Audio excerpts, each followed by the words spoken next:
रहा है। अब 4 हफ्ते पहले कोई गदन भाई साहब, मैं इससे इनकार नहीं करता, लेकिन आपको पता है इस मुल्क के अंदर, कराची के अंदर, लाहौर के अंदर जो वाकया जिस तरह बढ़ रहे हैं, सिर्फ कराची को, सिंध को टारगेट किया जाता है, पीपल्स पार्टी को। एक दूसरी चीजें आपको भी पता है, मुझे भी पता है, कराची के अंदर 40-40 लोग मरते थे, 50-50 लोग मरते थे। ये कोई जस्टिफिकेशन नहीं है। आपको पता है कि लॉ एंड ऑर्डर के ऊपर, स्ट्रीट क्राइम के ऊपर सियासत होती है हमारे यहां। क्या कहेंगे? मैं किसी पार्टी को नहीं टारगेट कर रहा, मैं करना भी नहीं चाहता। पीपल्स पार्टी ये कल एक आपके मलीर के एमएनए हैं, उन्होंने बयान दिया है, अगर आपकी नजर से गुजरा हो, मीर जमील है, जमील मेरे नाम ध्यान। कल उन्होंने कहा है कि जी उन्होंने आर्मी से अपील की है, चीफ आर्मी स्टाफ से अपील की है कि जी आप आके सिंध में जो है हालात बेहतर करें, सिंध में हालात संभालें। ये कह देना कि जी हमेशा से ये होता रहा है, ये तो कोई जस्टिफिकेशन नहीं है ना हालात को देखने की। आप जब ये कहेंगे कि हमेशा से होता रहा है, तो सिंध में तो पिछले 3 टेन्योर से पीपल्स पार्टी की हुकूमत है ना, तो फिर 3 टेन्योर में ये क्यों नहीं ठीक हुआ? आप मुझे ये बताएं, ये क्यों नहीं ठीक हुआ 3 टेन्योर में? चले 1 टेन्योर में नहीं हुआ, 2 में नहीं हुआ, इसका मतलब है कि माजी से लेके अब तक peoples party has failed to protect people of Sindh, नाकाम हो चुकी है। बाकी आप जो आप कंपेयर करेंगे तो बाकी सूबों में ब्रिगेड साहब, आप और हम जो है ना बाहर की दुनिया में भी घूमते हैं, मैं किसी पार्टी को डिफेंड नहीं कर रहा, लेकिन आपको, मैं रिसेंटली अमेरिका में गया हुआ था, वाशिंगटन डीसी में था, एक टैक्सी वाले को कहा कि मुझे फलां एरिया में जाना है, उन्होंने कहा है कि मैं वहां नहीं जा सकता, मुझे लूटा जाएगा। क्राइम अगर आप न्यूयॉर्क के अंदर देखें, वाशिंगटन डीसी जहां प्रेसिडेंट होते हैं, व्हाइट हाउस है, आपको पता है कैपिटल हिल है, वहां सबसे ज्यादा रॉबिंग हो रही है, वहां सबसे ज्यादा बर्गलरी हो रही है, सबसे ज्यादा ये चीजें वहां हो रही हैं। सर, ये नहीं है कि क्राइम दुनिया में नहीं है, सिर्फ कराची के अंदर क्राइम है, लाहौर के अंदर क्राइम है। क्राइम नहीं होना चाहिए, इदारे हैं हमारे पास। क्या कहेंगे? मैं तो आपसे ये कर रहा हूँ ना, अब अमेरिका की अगर आप मिसाल दे रहे हैं तो अमेरिका की फिर ये भी मिसाल देखें, वहां पे हर आदमी को वो फैसिलिटी अवेलेबल है, खाने में, पीने में, दवाइयों में, जो फैसिलिटीज है एक बड़ा आदमी के पास अवेलेबल है, वो छोटे आदमी के पास भी अवेलेबल।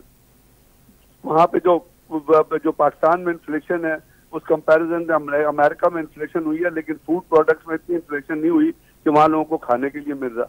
बात ये, हम थीसिस पे बात कर रहे हैं, कॉन्सेप्ट पे बात कर रहे हैं, एक परफॉर्मेंस पे बात कर रहे हैं। परफॉर्मेंस या पीपल्स पार्टी की हुकूमत हो, या पीटीआई की हो, या पीएमएलएन की हो, या किसी की भी हुकूमत हो, जो हुकूमत अगर परफॉर्म नहीं कर रही, अगर अवाम प्रोटेक्टेड नहीं है, तो हम ये नहीं कह सकते कि 1947 में जब पाकिस्तान बना था तो इतने सारे लोग जो है वो सिखों ने मार दिए थे और हिंदुओं ने मार दिए, तो अब भी मरने चाहिए।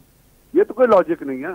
लॉजिक तो ये है कि जो हुकूमत में जो लोग हैं, जिस भी हुकूमत में हैं, जिस टेन्योर चले, एक पार्टी का एक टेन्योर खराब हुआ, अगला टेन्योर उसने आके ठीक कर लिया, वो ठीक नहीं हुआ, उससे अगला कुछ बेहतर।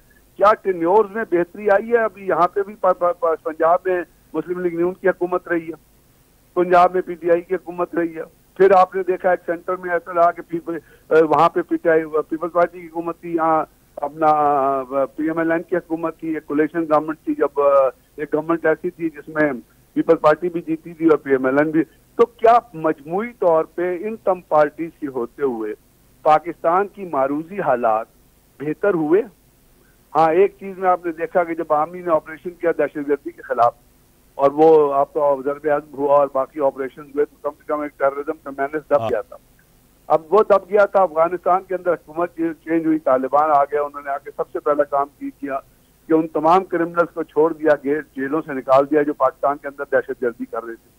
वो रीग्रुप हुए, रीऑर्गेनाइज हुए, और एक जमाने में पीएमएलएन के जमाने में भी जनाब मुझे याद है, उन्होंने कहा कि हम दहशतगर्दों से मुज़ाकरात करेंगे। एक अभी एक सेनेटर है इरफान सिद्दीकी साहब, उनका एक दफा मैं आर्टिकल पढ़ रहा था, उन्होंने लिखा था कि बैतुल्लाह मसूद जो है वो तो फूल की तरह नरम है, और वो लोग पाकिस्तानियों को मार रहे थे। क्या मुज़ाकरात कामयाब हो गए? पीटीआई ने कहा जी हम मुज़ाकरात करेंगे तालिबान दहशत। कभी आपने सुना है तारीख में कि जी डाकू और चोरों से मुज़ाकरात हुए, ड्रग माफिया से मुज़ाकरात हुए, किलर से मुज़ाकरात हुए? तो ये जो पॉलिसीज में नेशनल पॉलिसी, एक जो हम कलेक्टिव रिव्यू ले रहे हैं पॉलिसीज का, किसी भी हुकूमत के मतलब क्रेडिट या डिसक्रेडिट, उसका मतलब ये है कि जो हुकूमतें रही हैं they have not been able to perform. जिसकी वजह से आज आप देख रहे हैं उसका इफेक्ट ये हो रहा है कि पाकिस्तान में डॉलर की कीमत देखिए, पाकिस्तान में तेल की कीमत देखिए। आज आदमी को क्या, आप क्या समझते हैं, आप तो खुद